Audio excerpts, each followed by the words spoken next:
Oke, Bapak, Ibu, dan teman-teman, tanpa berlama-lama lagi, saya akan bacakan biodata singkat dari Teh Anggi. Teh Anggi Auliani Suhardja yang akrab disapa Teh Anggi ini merupakan Direktur Rumah Dipa, kemudian beliau juga Duta Bahasa Jawa Barat tahun 2016 dan Ketua Ikatan Duta Bahasa Jawa Barat pada tahun 2019 dan 2020. Pada tahun 2021 sampai 2022, Teh Anggi mengajar bahasa Indonesia di Columbia University di kota New York, Amerika Serikat sebagai Associate Lecturer melalui program FLTA Fulbright. Sebelumnya, Teh Anggi ini mengajar bahasa Indonesia di kota Melbourne, Australia. Oke. Teh Anggi juga aktif dalam berbagai organisasi seperti Perhimpunan Mahasiswa Indonesia di Amerika Serikat, cabang kota New York, kemudian beliau juga tergabung jadi relawan program bahasa Inggris bagi imigran di kota New York, kemudian residen ambasador di International House New York, dan beliau juga merupakan wakil presiden Australia Indonesia Youth Association West Java Chapter. Nah, kecintaannya Teh Anggi terhadap BIPA ini mendorong Teh Anggi untuk terus aktif menyuarakan bahasa Indonesia melalui konferensi, kemudian pembuatan media ajar, program imersi, dan kegiatan-kegiatan lainnya seperti menjadi direktur Rumah BIPA, kemudian jadi presenter terbaik, dan aktif melakukan penelitian BIPA juga. Nah, Teh Anggi ini bisa kita sapa di Instagram @anggi_aulia. Jadi teman-teman kalau mau ngobrol dengan Teh Anggi bisa mengunjungi laman Instagram Teh Anggi ya. Oke, itulah identitas dari Teh Anggi dengan segudang prestasinya. Oke, pada kesempatan kali ini Anggi akan memaparkan tentang strategi pengajaran BIPA. Paparan ini tidak kalah penting dari wawasan budaya ya, teman-teman. Langsung saja kita simak paparan dari Teh Anggi. Mangga Teh Anggi, saya persilakan. Terima kasih Melda, suara saya terdengar jelas ya? Jelas Teh. Alhamdulillah, baik. Bismillahirrahmanirrahim. Assalamualaikum warahmatullahi wabarakatuh. Selamat pagi Bapak Ibu, teman-teman. Terima kasih banyak sudah datang ke BIPA Weekend Workshop. Ini diselenggarakan oleh Rumah BIPA dan juga bekerja sama dengan Universitas Prima Indonesia. Terima kasih. Dan teman-teman dari Frasa Media, Pintu Bahasa, Relawan TIK Bandung, dan Majalaya.id. Hari ini saya akan berbagi sedikit pengetahuan dan juga berbagi cerita dari pengalaman saya dan mungkin yang sudah saya pelajari juga sejauh ini. Jadi mungkin nanti kita juga bisa sama-sama berbagi ya, kalau Bapak Ibu teman-teman juga mungkin ada cerita atau mungkin ada yang ingin dibagikan, kita bisa diskusi di sesi tanya jawab nanti. Jadi saya akan bercerita tentang strategi pengajaran BIPA. Tapi sebelum itu, saya ingin membuka dengan kutipan dari Stephen Hawking. Kecerdasan adalah kemampuan untuk beradaptasi pada perubahan. Intelligence is the ability to adapt to change. Jadi, yang namanya strategi pembelajaran itu tentunya juga berkaitan dengan perubahan. Banyak sekali teori-teori strategi pembelajaran, tetapi kecerdasan seorang pengajar adalah ketika kita bisa meramu strategi mana yang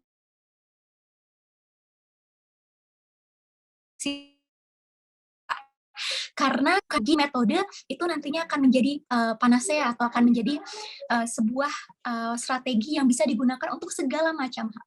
Jadi yang pertama harus kita ingat adalah kenali siapa siswa kita, latar belakang mereka, bahasa ibu mereka apa, karena itu yang nantinya akan membantu kita untuk beradaptasi dan juga akhirnya bisa meramu strategi pembelajaran apa yang paling tepat yang bisa kita gunakan. Itu. Nah, kenapa saya menggunakan kata meramu? Nanti kita akan tahu kenapa ya. Ini adalah gambaran kebanyakan siswa kita, apalagi selama pandemi terjadi. Ketika mode luring berubah menjadi daring. Saat kita bertanya sudah mengerti, iya mereka bilang ngerti Bu, padahal mereka mikir itu gimana caranya dapat 2 ya, itu dari mana ya, kok bisa seperti itu gitu. Nah, ini adalah kondisi yang sebenarnya sering terjadi tapi tidak kita ketahui. Dan kadang sebagai pengajar kita pun sudah mengerti ya, iya. Padahal kita tidak tahu sebenarnya apa yang ada di dalam pikiran mereka. Nah, untuk itulah mengapa strategi pembelajaran menjadi penting, karena strategi pembelajaran ini dilakukan untuk menghindari dari hasil pembelajaran yang seperti ini, Bapak, Ibu, dan teman-teman. Jadi mudah-mudahan nanti tidak ada lagi siswa-siswa kita yang seperti tadi ya. Nah, strategi pembelajaran sendiri adalah suatu usaha menggunakan strategi yang sistematis yang dilakukan secara efektif untuk mendapatkan suatu prestasi dan juga keberhasilan dalam kegiatan pembelajaran. Nah, untuk itu kita lihat kata-kata kuncinya di sini. Yang pertama ada sistematis, yang kedua ada efektif, lalu juga ada prestasi dan keberhasilan. Jadi bagaimana kita menciptakan prestasi dan keberhasilan dari indikator keberhasilan pembelajaran kita. Jadi kita lihat tujuan pembelajarannya apa. Misalnya saat kita mengajarkan perkenalan, pada akhir pembelajaran siswa bisa memperkenalkan diri mereka mulai dari nama, alamat, sampai hobi. 3 itu. Nah, berarti bagaimana caranya kita membuat strategi yang sistematis dari awal sampai akhir dan juga efektif supaya ketiga hal itu bisa tercapai. Bapak, Ibu, teman-teman, ini boleh ditulis jawabannya di kolom komentar ya. Ketika kita memberi soal kepada siswa dalam bentuk 1 lembar kertas, kira-kira apa yang kita lakukan terlebih dahulu? Apakah kita jelaskan bagaimana cara mengisinya, menjelaskan atau berdiskusi tentang instruksinya, baru setelah itu membagikan lembar itu kepada siswa, atau sebaliknya? Kita bagikan dulu kepada siswa, baru baru setelah itu kita bahas bagaimana caranya. Nah, kalau Bapak, Ibu, teman-teman ada gambaran ada di posisi itu, kira-kira yang mana yang terlebih dahulu dilakukan? Apakah menjelaskan terlebih dahulu bagaimana cara mengisinya, baru membagikan lembar kerjanya, atau sebaliknya? Sebaliknya. Bagi lembar kertasnya dulu, Kak. Ada yang bagi lembar kertasnya dulu. Bagikan terlebih dahulu kertasnya, betul. Oke. Membagikan terlebih dahulu. Jadi banyak yang membagikan terlebih dahulu ya. Bagi kertas dulu. Nah, tapi bagaimana ketika kita membagikan kertas itu terlebih dahulu, ketika kita membagikan kertas itu, siswa terpecah konsentrasinya saat mendengarkan kita untuk memberikan instruksi dan membaca lembar yang mereka terima. Nah, jadi ini adalah salah satu contoh strategi kita sesederhana ketika kita membagikan lembar kerja, Bapak, Ibu. Jadi, alih-alih kita membagikan lembar kerja terlebih dahulu, nanti daripada mereka konsentrasinya terpecah, biasanya mereka ribut tuh kalau misalnya kita bagiin dulu.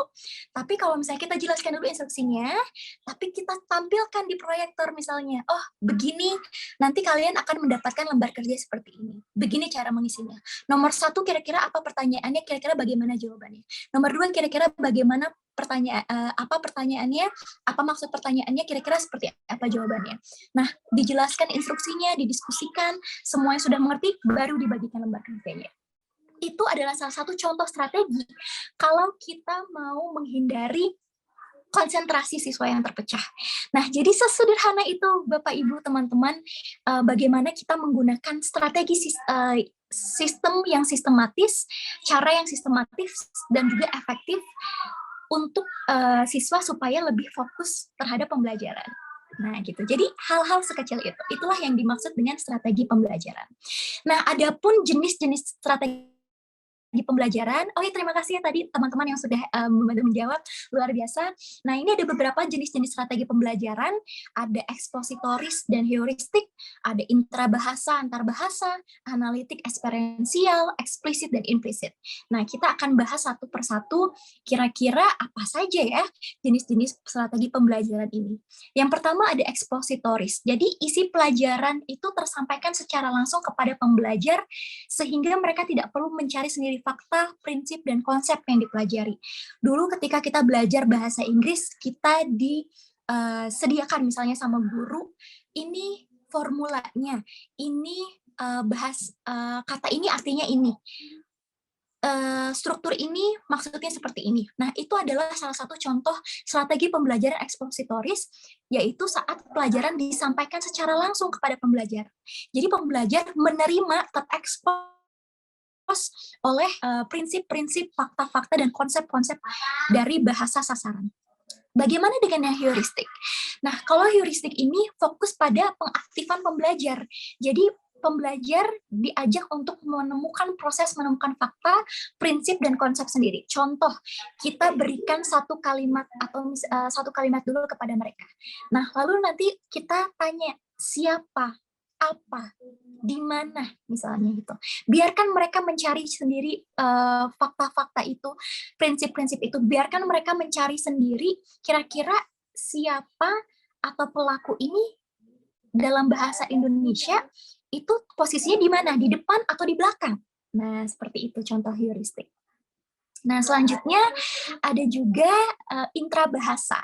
Nah, strategi pembelajaran intrabahasa ini adalah saat bahasa sasaran menjadi sistem rujukan. Jadi tidak ada perbandingan antara bahasa asal dan juga bahasa sasaran. Tidak ada terjemahan dari dan ke bahasa sasaran. Nah, ini salah satu contohnya itu menggunakan metode langsung. Jadi kita tidak membandingkan nih bahasa Indonesia dengan bahasa Inggris misalnya kalau bahasa sumber mereka adalah bahasa Inggris. Nah, ini Bapak Ibu teman-teman kita harus melihat bagaimana latar belakang bahasa ibu mereka misalnya. Salah satu pertimbangannya, apakah mereka dalam satu kelas ini mempunyai latar belakang bahasa ibu yang sama atau tidak gitu. Kalau misalnya bahasa ibu mereka berbeda-beda, seperti dalam kelas internasional ya, dari berbagai negara, nah mungkin kita bisa menggunakan strategi yang ini gitu.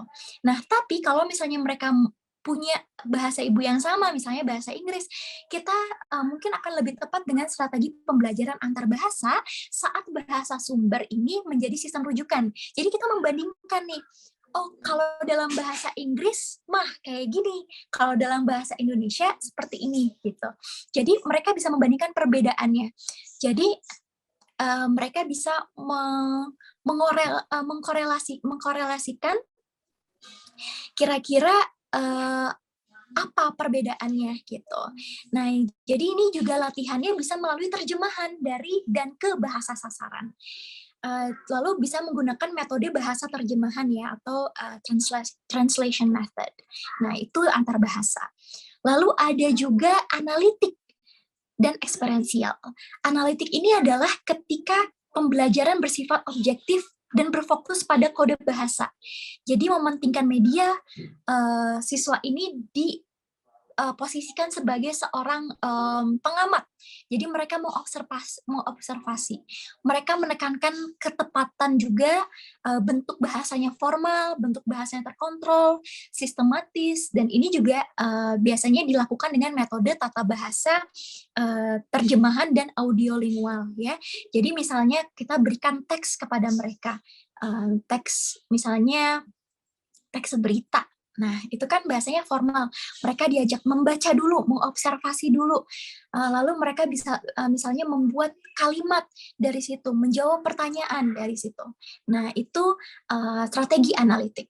Sedangkan strategi eksperiensial ini bersifat subjektif. Kita berfokus pada komunikasi dan mementingkan pesan. Jadi pesan ini gunanya apa? Apakah untuk prosedur? Apakah untuk mendeskripsikan sesuatu? Apakah untuk persuasi? Gitu. Nah, jadi di sini pembelajar ini menjadi partisipan dan bukan pengamat dan menekankan kelancaran. Misalnya kita menyediakan kesempatan bagi mereka untuk berbicara dengan penutur jati. Nah, jadi supaya mereka lancar bahasanya, bahasa Indonesianya gitu. Nah, ini juga bahasa-bahasa yang diangkat yang menjadi fokus adalah bahasa informal. Nanti mereka belajar tuh kata-kata bahasa-bahasa gaul misalnya, kata-kata gaul ya. Lalu jadi bentuk-bentuk bahasanya itu tercipta secara alami dan autentik. Gitu. Nah, ini juga ini biasanya dilakukan dengan metode langsung dan pembelajaran bahasa komunitas. Gitu. Jadi kita bisa berfokus pada siswa mereka sebagai komunitas gitu dan berfokus kepada metode langsung. Terjunkan mereka ke dalam misalnya komunitas berbahasa Indonesia. Nah, itu adalah eksperiensial. Biarkan mereka mendapatkan pengalaman secara langsung untuk belajar. Dari situ mereka akan menarik kesimpulan-simpulan. Nah, selanjutnya ada eksplisit. Eksplisit ini disengaja. Jadi pembelajaran ini berupa analisis, pendekatannya rasionalis, dan metodenya juga langsung. Jadi ini misalnya kita mengajarkan jadi ini adalah ungkapan-ungkapan yang bisa digunakan untuk mengucapkan terima kasih misalnya seperti itu. Atau ini adalah cara untuk meminta tolong. Misalnya kita ajarkan dulu harus ada kata tolongnya, harus ada kata maafnya misalnya seperti itu. Harus ada terus tadi misalnya dari Kang Zulfa kita belajar memasukkan unsur-unsur kebudayaan ya. Nah, misalnya kita buat presentasi bentuknya ceramah. Nah, ini adalah pasar apung. Pasar apung itu adalah apa kita jelaskan. Nah, itu eksplisit. Nah, sedangkan yang implisit ini sifatnya lebih intuitif, otomatis pemerolehan bahasa, pendekatannya juga lebih empiris, dan metodenya biasanya metode audiolingual. Gitu. Jadi misalnya kita beri mereka alih-alih kita kasih mereka presentasi tentang pasar terapung, kita minta mereka untuk menonton video pasar terapung misalnya. Nah, setelah itu mereka diminta untuk mencatat apa yang mereka dengar misalnya. Nah, dari situ kita berdiskusi kira-kira tadi apa ya pasar terapung itu, jadi mereka yang menemukan sendiri. Lalu mereka yang menemukan pola-polanya sendiri, konsep-konsepnya sendiri, seperti itu. Nah, itu adalah contoh-contoh jenis-jenis strategi pembelajaran. Nah, sekarang coba kita dari strategi-strategi pembelajaran tersebut, kira-kira apa strategi pembelajaran yang akan Anda aplikasikan nih, Bapak Ibu aplikasikan atau teman-teman aplikasikan, atau yang paling menarik menurut Bapak Ibu dan teman-teman, silakan pindai kode ini dengan kamera ponsel masing-masing, lalu Bapak, Ibu, teman-teman akan masuk ke Mentimeter ini ya. Bisa dipindai? Bapak, Ibu? Bisa, Kak. Bisa ya? Nah, silakan tulis 3 strategi yang akan Anda aplikasikan di dalam kelas sejauh ini, atau mungkin yang sudah Anda aplikasikan sejauh ini dari strategi-strategi tadi. Karena bisa jadi strateginya tidak hanya satu, bisa jadi dalam satu pembelajaran itu banyak sekali. Silakan tadi ya, ininya, silakan ditulis dan dikirim. Nanti jawaban Bapak Ibu dan teman-teman akan muncul di sini. Oh iya, ada yang heuristik, implisit, antar bahasa ada 2 ya. Ada yang analitik juga.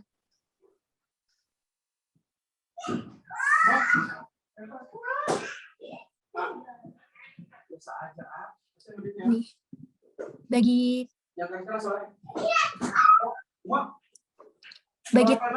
Bapak Ibu teman-teman yang belum masuk ke Mentimeternya, ini saya kirimkan juga tautannya, linknya, bisa diklik di kolom komentar. Gitu. Ada antar bahasa, eksplisit, intrabahasa juga ada. Oh iya, nggak apa-apa Kak Dara. Nah ini ya ternyata bermacam-macam juga yang Bapak Ibu dan teman-teman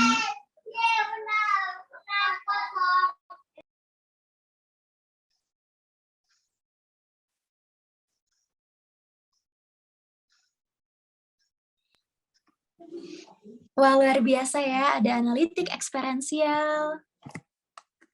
Wah, ternyata ada juga yang eksperiensial.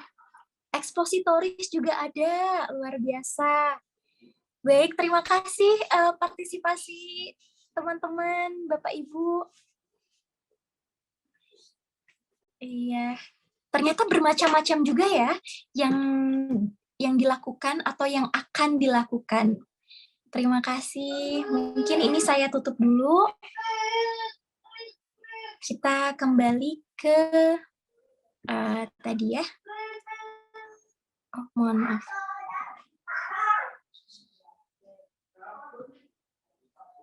Sebentar ya, Bapak Ibu. Begitu. Kalau Teh Melda, kira-kira kalau mengajar, kira-kira lebih banyak yang mana Teh Melda? Yang paling sering dilakukan? Kalau mengajar lebih sering pakai yang heuristik Teh.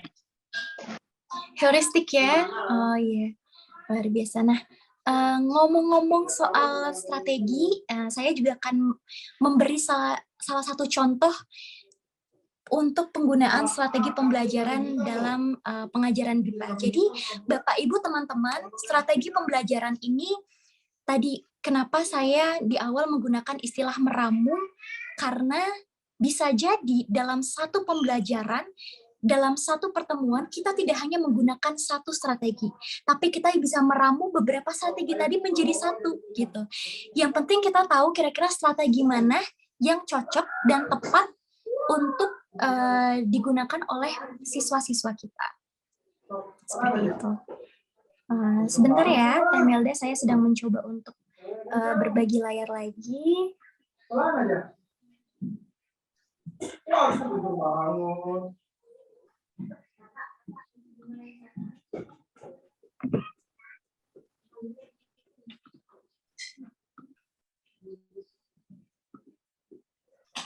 Baik, nah kebetulan yang saya akan tampilkan setelah ini adalah salah satu contoh penggunaan strategi eksperiensial.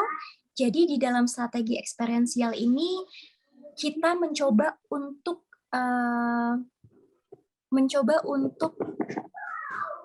mengekspos siswa dengan experience ya, atau dengan pengalaman seperti itu. Sebentar ya. Oke, sudah mulai terlihat lagi layarnya?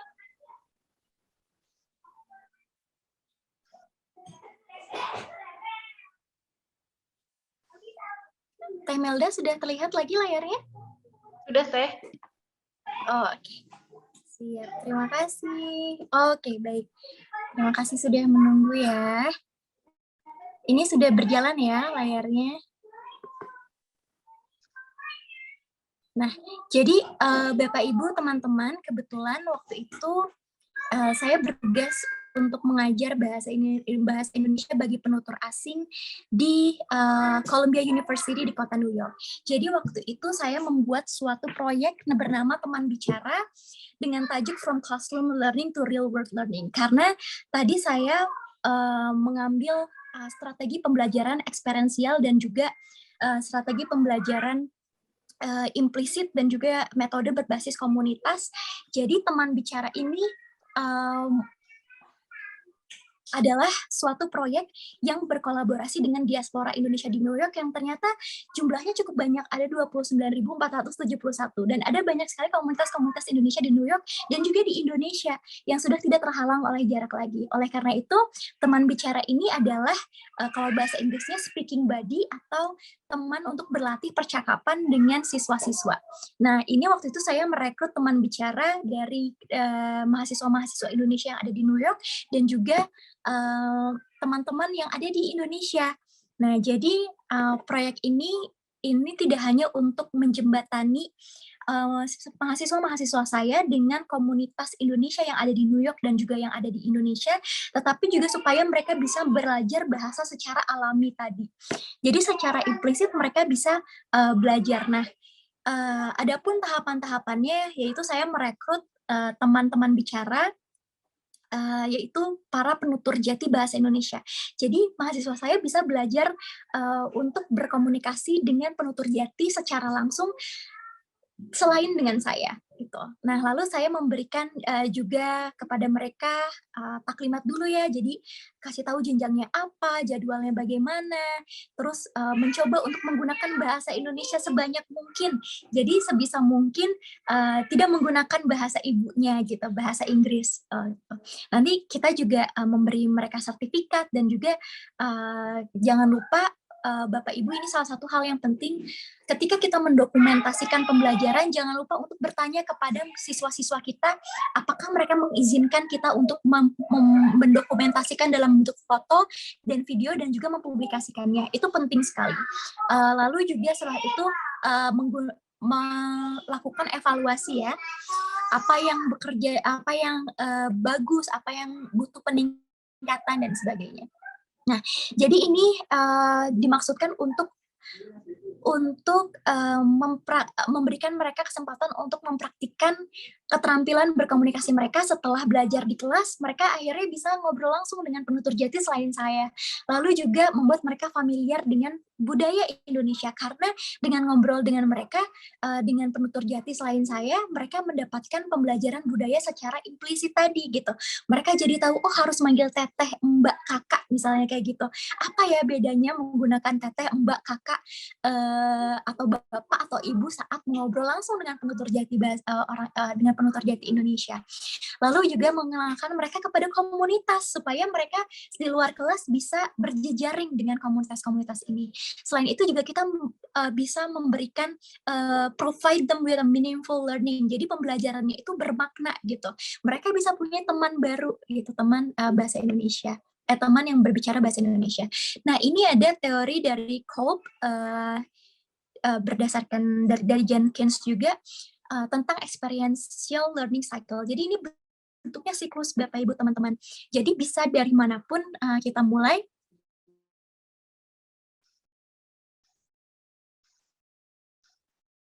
Experimentation, concrete experience. Nah, ini kita bahas satu persatu ya. Ini adalah contoh aktivitasnya. Misalnya, topiknya pariwisata. Tipe teksnya deskriptif dan prosedur. Tujuan pembelajarannya ada 4 ini, lalu fokus tata bahasanya kalimat perintah, kata sifat, komparatif, dan superlatif. Nah, bagaimana caranya kita... Ya, Anggi. Ya? Maaf. Sudah habis ya waktunya? Iya. Oh, oke. Kalau begitu saya tutup sekitar 1 menit, boleh Melda? Ya, silakan. Iya, terima kasih. Nah, ini adalah salah satu contoh kegiatannya dari topik pembelajaran tadi saat mereka menjadi pemandu wisata di New York untuk teman-teman teman-teman dari Indonesia. Jadi mereka menggunakan teks deskriptif dan prosedur untuk menjelaskan titik-titik pariwisata yang ada di New York kepada teman-teman mereka dari Indonesia menggunakan teks deskriptif dan menggunakan teks prosedur tadi. Nah, jadi ada concrete experience di situ. Nah, ini contohnya. Jadi mereka menjelaskan, oh ini gedung apa, bagaimana caranya naik ini, setelah ini belok kanan atau belok kiri.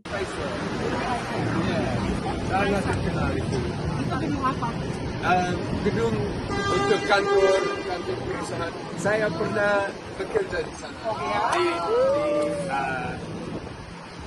tingkat 1. Ya, kalau Bapak Ibu teman-teman dengar tadi dia bilang tingkat 1, lalu ada teman bilang oh lantai 1. Jadi itu adalah salah satu jenis bagaimana umpan balik juga langsung diberikan oleh penutur jati, tapi dengan cara yang menyenangkan gitu. Jadi murid saya juga tahu, oh ternyata bukan tingkat 1 tapi lantai 1 gitu.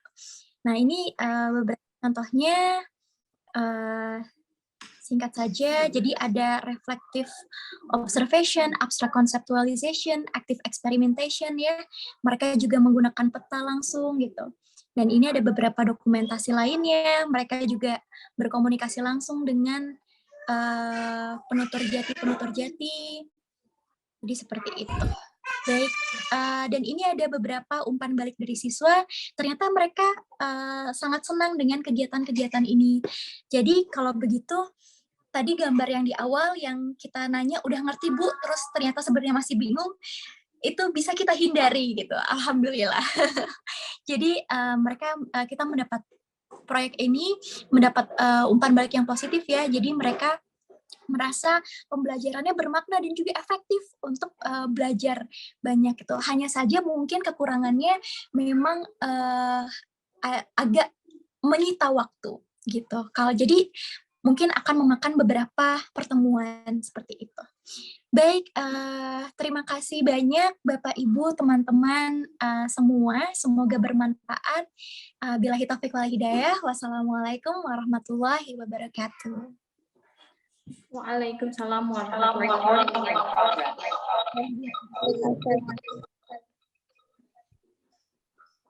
Oke, terima kasih Teh Anggi atas paparannya. Demikianlah Bapak, Ibu, dan teman-teman materi yang telah dipresentasikan oleh Teh Anggi. Materinya sangat keren ya, tentang strategi pembelajaran BIPA. Nah, ternyata strategi pembelajaran BIPA itu sangat berhubungan langsung dengan sebuah perubahan dari strategi pembelajaran yang kita gunakan. Justru harus menghindari hasil pembelajaran yang kurang maksimal seperti yang telah dicontohkan oleh Teh Anggi. Oke, baik Bapak Ibu dan teman-teman, saya berikan kesempatan untuk bertanya pada Teh Anggi. Pertanyaannya bisa dikirimkan melalui kolom komentar. Oke, ternyata sudah ada Teh Anggi ini. Ada pertanyaan dari dua penanya, dari Teh Novina dan Teh Mega. Saya akan bacakan dari Teh Novina terlebih dahulu. Pertanyaannya, apakah dalam pembelajaran BIPA, pengajar BIPA juga melakukan penelitian tindakan kelas, Teh? Ya. Mau dijawab langsung, Teh? Atau mau ditampung dulu? Boleh dijawab langsung juga. Oke, mangga. Baik, betul sekali Kak Novina. Jadi penelitian tindakan kelas ini sangat memungkinkan dilakukan di kelas-kelas bahasa Indonesia bagi penutur asing ya. Jadi penelitian tindakan kelas atau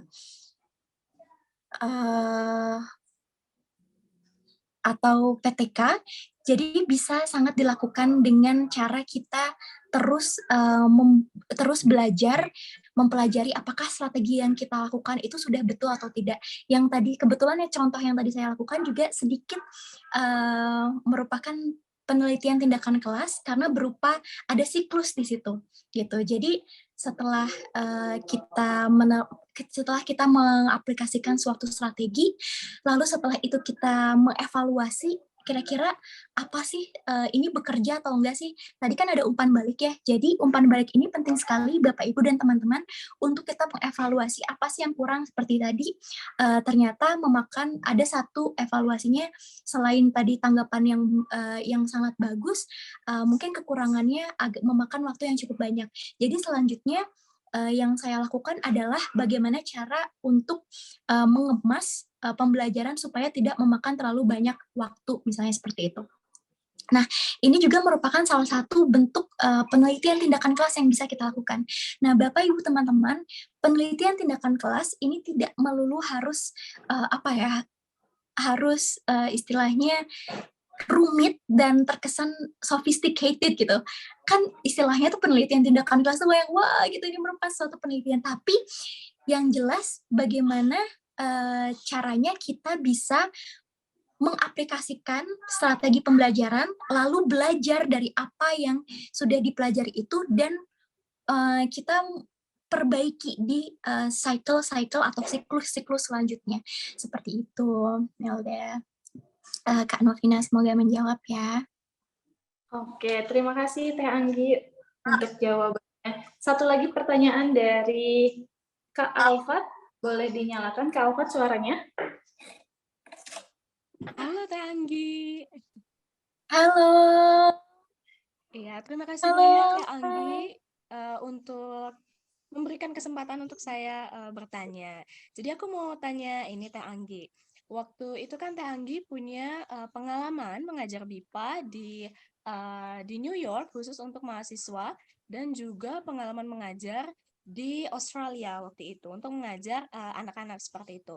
Nah, dalam pengalaman Teh Anggi waktu itu mengajar kedua pembelajar yang berbeda level tersebut, apakah Teh Anggi punya mungkin strategi pembelajaran favorit begitu? Kalau misalnya, ketika saya mengajar mahasiswa di New York, saya lebih suka strategi A misalnya. Tapi ketika saya mengajar anak-anak nih yang di Australia itu, saya lebih suka menggunakan strategi B misalnya.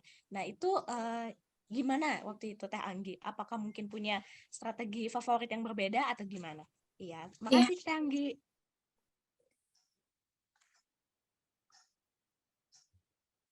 Terima kasih Alfa, senang sekali bisa hadir ya, bisa melihat Alfa juga hari ini.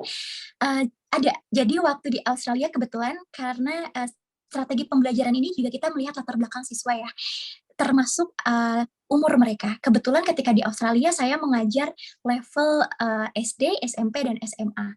Nah, adapun yang suka saya pelajari, yang suka saya lakukan adalah dengan menggunakan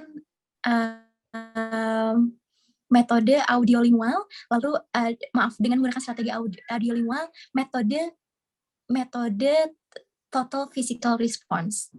Jadi untuk anak-anak senang sekali kalau kita bisa melakukan bernyanyi atau menari, atau misalnya kita bisa menunjukkan ini mata, hidung, kepala, pundak, lutut kaki, seperti itu. Atau 1, 2, 3 bunga, 4, 5, 6 bunga gitu. Jadi menyanyi gitu. Jadi itu untuk strategi favorit saya untuk siswa-siswa. Bahkan sampai SMP pun mereka masih suka menyanyi.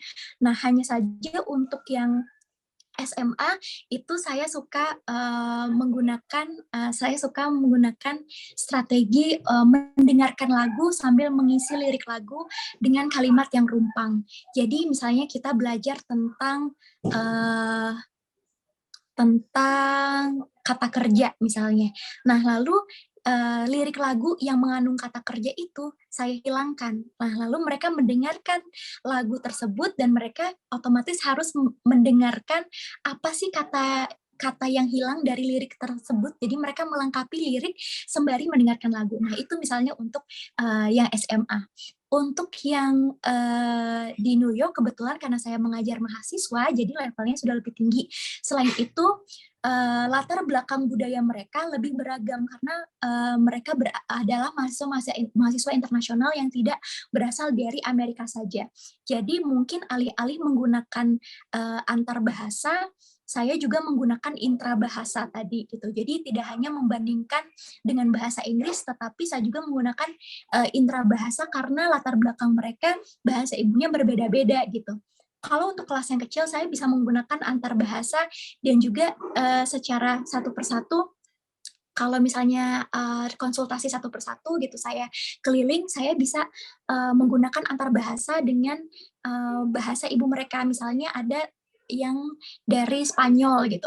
Jadi saya bisa, ini tuh sama ya bahasa Indonesia itu fonetis sama kayak bahasa Spanyol. Jadi tulisannya apa, dibacanya apa, itu sama persis gitu. Jadi saya bisa menghubungkan bahasa sumber mereka dengan bahasa sasaran gitu. Selain itu, waktu untuk mengajar mahasiswa-mahasiswa ini, saya banyak juga diskusi dengan mereka. Banyak sekali strategi-strategi implisit yang saya berikan ke mereka. Misalnya saya kasih KTP, lalu minta mereka untuk melihat, mencermati kira-kira ada apa aja di KTP itu. Terus kenapa ya di KTP Indonesia ada kolom agama. Nah, lalu mereka mencari tahu, menebak kira-kira kenapa ya. Nah, lalu kita berdiskusi itu, mungkin ada alasan dari segi kalau misalnya ada terjadi apa-apa, lalu identitas ini ditemukan, kita bisa tahu misalnya ada yang kecelakaan, kita tahu pemulasarannya bagaimana, sesuai agama, atau misalnya alasan politik dan sejarah misalnya dulu. Jadi mereka juga bisa belajar sejarah juga gitu dan politik. Nah, ini untuk tingkat yang lebih tinggi. Seperti itu, Alfa. Wah, menarik sekali. Makasih banyak ya, Teh Anggi. Sama-sama. Oke, terima kasih Teh Anggi atas jawabannya.